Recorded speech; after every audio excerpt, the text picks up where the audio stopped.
Discovering the Horseman Within with Ken McNabb, presented by Weaver Leather. When I think of the attributes that are required in colt starting, kindness is one of the ones that pops into my head first. Kindness is something that is a choice we make. It's an inner decision. When the Pharisees and the Sadducees had cornered Christ and they were questioning him, and they asked him, they said, "Tell us, good teacher, what's the greatest commandment?" He said, "The greatest commandment is to love thy Lord thy God with all thy heart, thy mind, and thy spirit." And then he said, but second unto that is this: love your neighbor as yourself. That's the absolute definition of kindness. It's the second most important thing for God to tell us. Love thy neighbor as thyself. It's a decision that we make. It's not something that you are born with or without.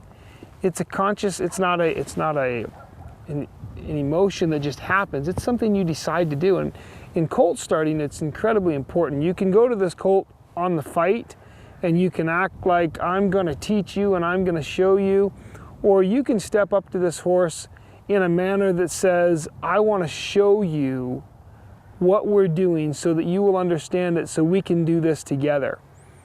There's sort of a theme, particularly again being taught now, that this is war. It's never war. I'm never at war with my horse. We may go to war together, him and I as a team, but I would never go to war with him. I want to teach him. You would not go to war with a kindergartner. You would teach the kindergartner.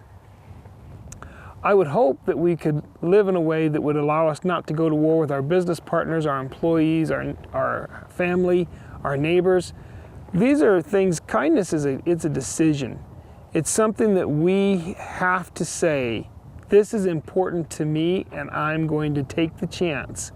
And you know what? Sometimes you do. You take that chance and you step out on the limb and you say, kindness is what I'm going to offer, and the limb breaks and it doesn't work. Don't go hiding in the bottom of the tree. Set yourself up, offer it again. Kindness offered is frequently returned.